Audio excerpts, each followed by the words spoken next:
सूरत अल-बक़रा आयत नंबर 172।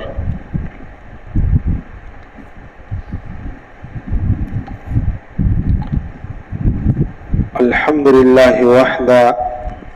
वस्सलातु वस्सलामु अला मन ला नबिय्य बअदा अम्मा बाद क़ाल अल्लाहु तआला फ़ी महकमि किताबिही अऊज़ु बिल्लाहि मिनश शैतानिर रजीम बिस्मिल्लाहिर रहमानिर रहीम या अय्युहल्लज़ीना आमनू कुलू मिन तय्यिबाति मा रज़क़नाकुम वश्कुरू लिल्लाहि इन कुंतुम इय्याहु तअबुदून। रो दीन मखियम अल्लाह ताला फरमाइल कि तासो हलाल और तय्यब माल खुरई। दी आयत के अल्लाह ताला योजल बिया फरमाई दीन मख के अल्लाह ताला फरमाइल कि कम शे हलाल दे नो अगे तो हराम मवाए। वस अल्लाह ताला फरमाई कि कम शे हराम दे नो अगे तो हलाल नवाए। जकदाम पर अल्लाह ताला बने दरोग तड़ल दी कि शे हराम दे तो चिदा हलाल दे। अल्लाह ताला फरमाई दसे मकवई या अय्युहल्लज़ीना आमनू ए मुमिनानो कुलू मिन तय्यिबाति मा रज़क़नाकुम खुरई तासो द पाकीज़ा हग मालना कि मुंग तासो त दरकड़े दे। और मुंग जिक्र करू कि यो हलाल दे और यो तय्यब दे। हलाल अग माल ते वेले कीगी कि अल्लाह ताला पर खपल किताब के और पैगंबर अलैहिस्सलातु वस्सलाम पर शरीयत की अग हलाल गर्जवले न अग हलाल दे। तय्यब अग माल ते वेले कीगी कि द इंसान तबीयत मनी न अगे त तय्यब वेले कीगी। इंसान बदसी न कही कि अग बद तय्यबात और बसी गर्जी कि खामखा बदस रिज़्क़ खुरी कि अगा लका मतलब पालपाजी देगा हर टाइम ब इंसान तड़का कड़े शिस खुरी से न दा हो मिलाव शिनु दा जायज़ दे कि इंसान तय्यब माल वो खुरी कि कम द इंसान तबीयत मनी दागी वजह सदा दागी वजह दादा कि कम मोमिनान तय्यब और हलाल माल खुरी नो अल्लाह ताला दी इंसानानु तबियत इबादत तौफीक हम वरकई। नो ज़क अल्लाह ताला फरमाई वश्कुरू लिल्लाहि शुक्र अदा कवई द अल्लाह ताला दा पारा इन कुंतुम इय्याहु तअबुदून का तासु द अल्लाह इबादत कौन किए। दे जिन नबी अलैहिस्सलातु वस्सलाम फरमायली दी कि इंसान अत्वाइम शाकिर का स्वाइम स्वाबिर। जो इंसान देव आगा खुराक वो खुदा गेना बाद शुक्र द अल्लाह दा को कि अल्लाह ताला स्ता शुक्र दे न अल्लाह ताला वो दुबरा सवाब वरकई ले कद च रोजे नहीं होरी। और नबी अलैहिस्सलातु वस्सलाम देव जियाद शुक्र गुजार बंदो यौजल हजरत आयशा सिद्दीक़ा रज़ियल्लाहु तआला अन्हा नबी अलैहिस्सलाम तो फरमाइल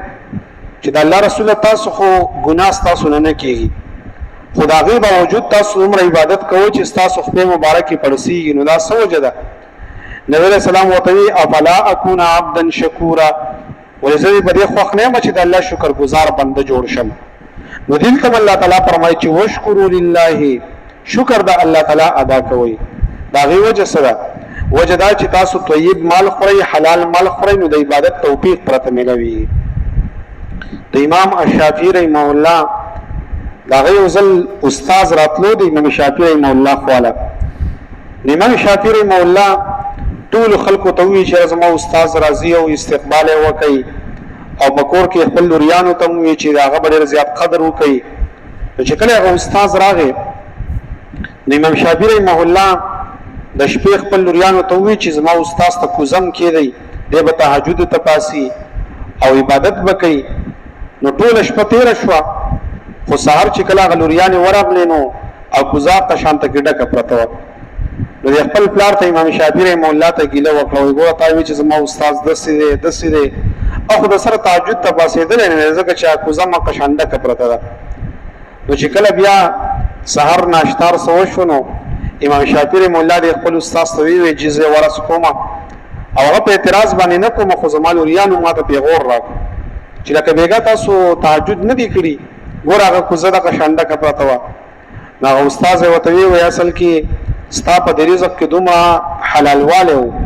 और स्ता रिज़्क़ दुमरा खूब और दुमरा पाक हो दागे बरकत दाओ चीज टोल शपने मुद शवे मा टोल शप पे हदीस की सोच को वो मसले में तरा उबासले नो तकरीबन 32 मसाइल ते मारा उबासल दशपे नो खूब में न देखड़ा 10 में सर मार शवे नो 10 पता कम जिन ताजा कम इमाम शाफी रहमहुल्लाह ते दावी ची गोरस्ता रिज़्क़ पाक ते हलाल ले انسان چې کله حرام خوري نو د حرام صفت دا د وس پرام شي چې په انسان کې درندتوب پیدا کیږي، په انسان کې ګناه ترغبت پیدا کیږي، او چې کله انسان حلال مال خوري، پاک مال خوري، نو د عبادت ته شوق کیږي، دی بیا د ګناه دومره تصور نه کوي. دیو جن شریعت په مونږ باندې روزي لازمي کړی دي چې تاسو روزي نیسئ، خصوصا نوجوانانو ته نبی اسلام وایي یا معاشر الشباب من استطاع منکم الباءة فليتزوج. اے ځوانانو ټولګیا کستاسو د چا وس کیږي نو ودونه وکي، او کله چا وس نه کیږي نو روزي نیسئ، ځکه په دې سره د انسان نفس چې دی نو کنټرول کیږي. نو چې انسان څومره خوراک کوي او بیا به خوراک کې انسان څومره حرام خوري نو دغه به درنده جوړیږي، زناور به جوړیږي، دی بیا خواهش پرست پي، دی به جنس پرستی بیا. او چې کوم انسان د خپل نفس سره له گزاره کوي او که خوراک کوي خو چې حلال خوري د عبادت ته شوق کیږي، د ذهن به صفای، د ذهن ته نیگیټیو سوچونه نه راځي. خو چې کوم انسان د سینې نو خامخا بیا غیسته کې وران سوچونه وته مرضی او وران کارونه هم کوي. نو الله تعالی فرمایي وشکروا لله، شکر د الله تعالی ادا کوي، ان کنتم ایاه تعبدون، که تاسو د الله عبادت کوونکی. بیا الله تعالی فرمایي وای راځي زره ته وایم چې د ځان نشزونه ما حراموي، انما حرم علیکم المیتة، الله تعالی په تاسو باندې حرام کړی د مردار. علماء وایي چې میته څه ته ویل کیږي؟ مردار هغه شی ته ویل کیږي چې یو ذبح نه کړل شي، انسان را ولګېدو، سروې ذبح نه کو، پډانګي باندې ولګېدو، د غر نه را ورغړېدو، مړی خپه شوه او دا سروې چې نو دې مردار شو، نو دې ته میته وایي، حلال نشو. دویم میته هغې ته هم ویلی کېږي وما اوهل به لغیر الله، چې ته حلال کې خو د الله نه بغیر د بل چا په نوم حلال کې، مثلا د بت په نوم باندې حلال کې، د بل چا په نوم باندې حلال کې، نو دا دې ته مردار ویلی کېږي. نو میته الله تعالی ما مردار حرام کړی ده. میته اصل کې پیغمبر علیه الصلاۃ والسلام یو حدیث مبارک کې فرمایلی دي چې ګوره الله تعالی زموږ پر مردار حرام کړی ده، البته مې چې کم دي نو هغه الله تعالی زموږ لپاره حلال ګرځولې دي. ځکه قرآن مجید کې الله تعالی فرمایي احل لكم صید البحر، د دریاب چې کوم ښکار دی نو هغه ستاسو لپاره هغه حلال دی. نو دینه دا خبره هم ثابته شوه چې اوس عام طور باندې په فیسبوک باندې یو خبره چلیږي، یو لک هغه دا خبره کوي چې دا مې چې دی نو دا مردار دی. وایي ولې؟ وایي میته هغې ته ویلی کېږي چې حلال کړی شوی نه وي، او دا مې هم حلال کړی شوی نه دی، نو لهذا وایي دا مردار دی. نو ګوره موږ ته چې قرآن مجید کې الله تعالی فرمایي احل لكم صید البحر، ستاسو دپاره د دریاب کار الله ما حلال کړی دی، نو چې حلال دی نو لهذا حرام نه دی. یو دویم دا دی چې پیغمبر علیه الصلاۃ والسلام په حدیث مبارک کې فرمایلی دي چې ګوره احلت لنا میتتان، دو مردار الله تعالی زموږ لپاره حلال ګرځولي، دو مړه شیزونه او دو ویني الله تعالی زموږ لپاره حلال ګرځولي دي. نو پیغمبر علیه السلام فرمایل السمک والجراد، مردار چې کوم دی نو یو مې دی او یو قاطی ملخ دی. نو هغه ملخان داسې چې دلته خو نشته، خو د عربو کې نو چې کله راوالوځي هغوی پسې چوکر اغوستي او بس یو ټستې تنبی او بیا ایسته کې خوري ورته یې د چتې په شان کې چکتې کوي، نو هغه حلال دی. دغه شان پیغمبر علیه السلام فرمایي چې زموږ لپاره الله تعالی دا مې چې دی نو هغه حلال ګرځولی دی، اگر که مردار دی خدا الله زموږ لپاره حلال ګرځولی دی.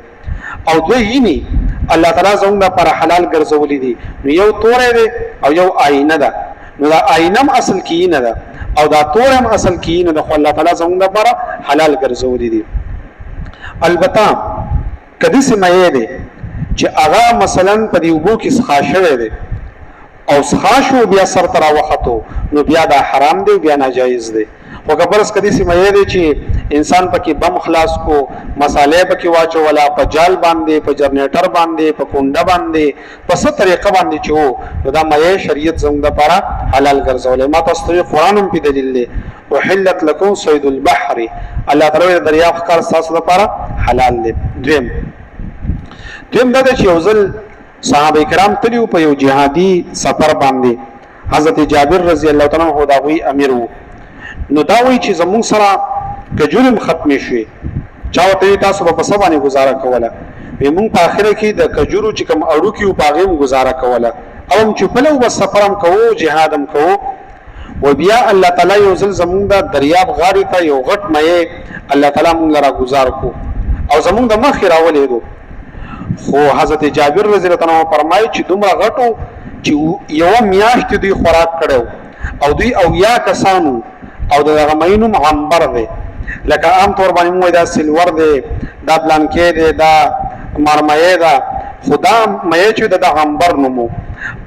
او یا کسانو ته یو میاشه پورې خوراک کړو او ختم شوه نو تر دې پورې حضرت جابر فرمایي چې موږ راغې سترګې تور کوشو او په بالټي کې به موږ دا غوړي را واغستا او باغی کې بیا موږ دې پخو یو صحابي فرمایي زه چې کله راتلم مدینه منوره ته وای دا غي لشه چې دین موږ په اوخ باندې بار کړه دا غي ولا شه اوخ باندې مبارک وای موږ ځان سره څنګه خرا واغستا وی چې کله مدینه منوره ته رالو وي پیغمبر علیه الصلاۃ والسلام ته وی چې د قشان د کی یو مې الله تعالی را چولې خو زموږ په ځل کې د شک ته چې مردار نه خورلي وی نبی علیه السلام راته چې غوخه د سرشتہ موږ وی چې او راکو چې زم مخرم نبی علیه الصلاۃ والسلام ته او خوړه نو ګوره کچرته کې مې مردار وې نو پیغمبر علیه السلام مردار خوړه نو معلومه شو چې مې الله تعالی زموږ لپاره جایز ګرځولې دي او دا حلال دي او شریعت زموږ لپاره جایز ګرځولې نو مېته کې دا هم شامل دي خو مې الله تعالی زموږ لپاره جایز ګرځولې البته چې دا کم په ټوپک باندې وښکارو کړل شي نو ګوره دا مېته ده نو بیا په ټوپک په دې ګولې کې بعضي هغه چری چې دنو دسي نوکداري غونته کی موږ ته آبادی ټوپک وایي نو آیا د دې د احکار جایز دی کنه نو بعض علماء و چې دا د غشي په شان تکي دي نو کبه دې باندې یو کوتره یا یو شی ولګي نو جایز دی خو محققین علماء و چې دا حرام دی چې تر څو به دې ذبح کړي نه وي دا غي وجدا د چې یو جرح او یو شق دی جرح دې ته ویل کېږي چې یو زناور یو مرغۍ ولګي دا او زخمی شو یو شق ته چې شلې نو دا چاره چې کم دی وي دا د مرغۍ شلې نو چې وښله ول نو دا مردار شو نو دا جایز نه دی البته کولګي دا تابع حلال کړه او سر دې کټ والله اکبر دی وینو سیدا خو نور د قشند لیندې پلنده باندې مرغۍ وښتل شي هغه چته چې دنه په منځ باندې دوشي اول بل په منځ باندې دوشي او خلک راوالي بیا خوري ټول مردار خوري دا جایز نه دی دا غي وجدا چې دا جرح نه ده دا شق ته دا شلیږي نو دا ناجایز دی دا حرام دی د قشند کې که ساروی د مثلا غواده یا مثلا میخه ده او هغه تختیده او چا په ټوپک باندې وښتا نو دا حرام ده البته کدي سی و چې د زخمی شو خو بیا چا حلال کړه نو بیا خیر د جایز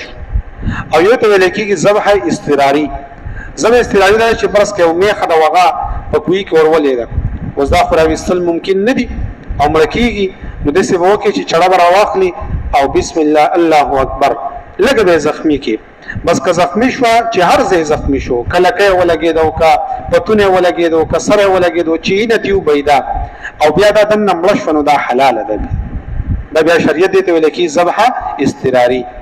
نو الله تعالی فرمایي چې ګوره انما حرم علیکم المیتۃ الله تعالی حرام کړی د پتا سو باندې میتا چې هغه مردار ده البته د مردار چې کوم دا دغه سرمن ده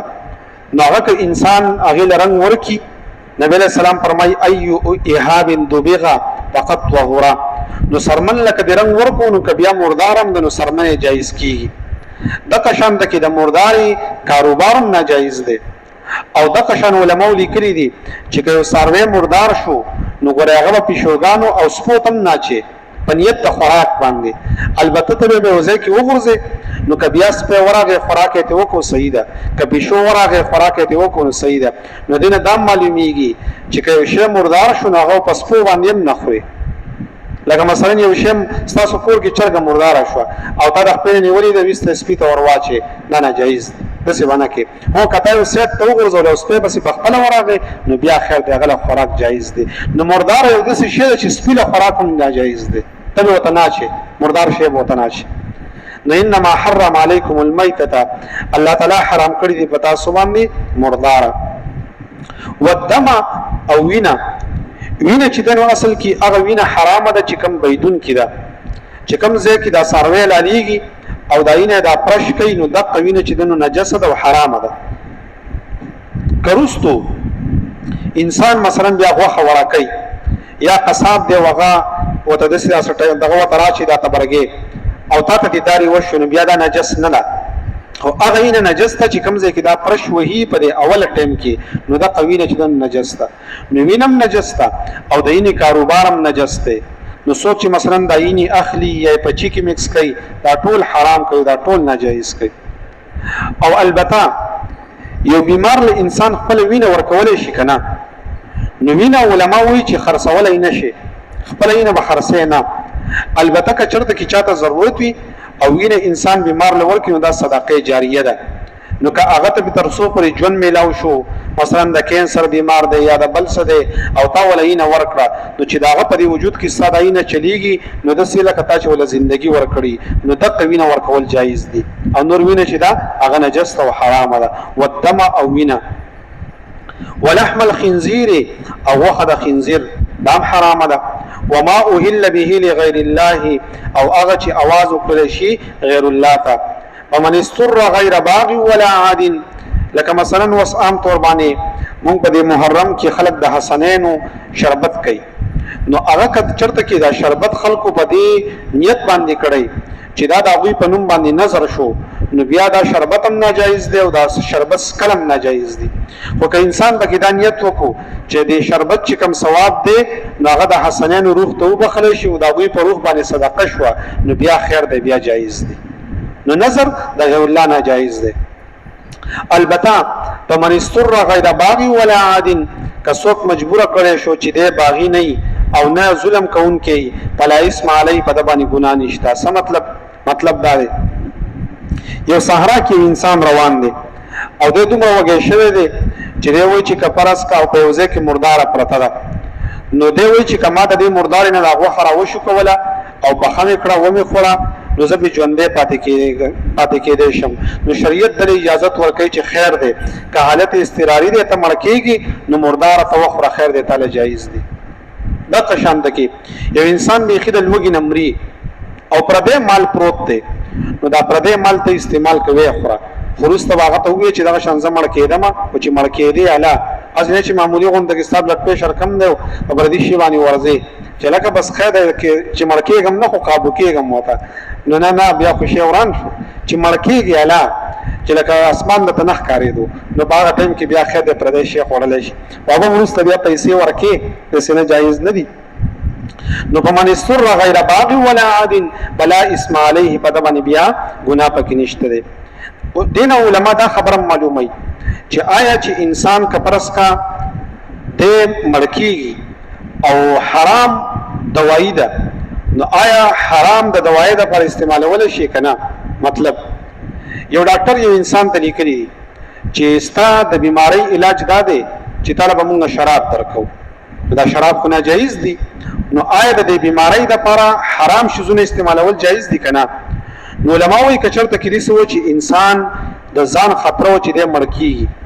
او خيار ډاکټر وته وي او بل علاج ممکن نو او د په قدر د ضرورت باندې یو شی راواخلي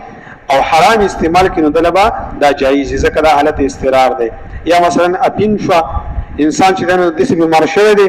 چې سینه خراب ده په ټوله دنیا کې د بل څه علاج نشته او چا وته چې لکه تلګوند کې اپین مخورنو کې دی شي خشي نو بس کدی په وخورنو خیر ده خو خونه خپل له کبرس کدی بیا بچو کنه صحیح شو بیا د خپل قسمت دی.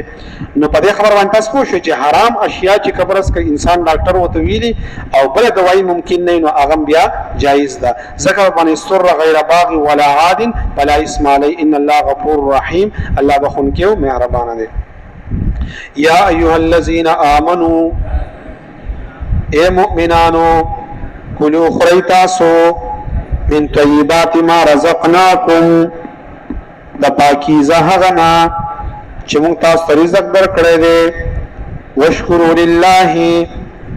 شکر وباسئ د الله تعالی ان کنتم ایاه تعبدون که تاسو د هغه عبادت کوونکي انما حرم علیکم المیتة الله تعالی حرام کړی دی پتا سبان دی مردارا والدما او وینا ولحم الخنزیر او وخد خنزیر وما اوهل به لغیر الله او هغه چې ذبح کړل شي په نوم د غیر الله ومن استر څوک چې مجبور کړل شو غیر باغ چې زیاتې کوونکې نه وي ولا عاد او نه ظلم کوونکې وي فلا اثم علیه ګناه نشته پدا ان الله بشک الله تعالی غفور رحیم بخونکې مهربان دی. الحمد لله رب العالمين والعاقبة للمتقين الصلاة والسلام على رسوله محمد وعلى آله وأصحابه أجمعين.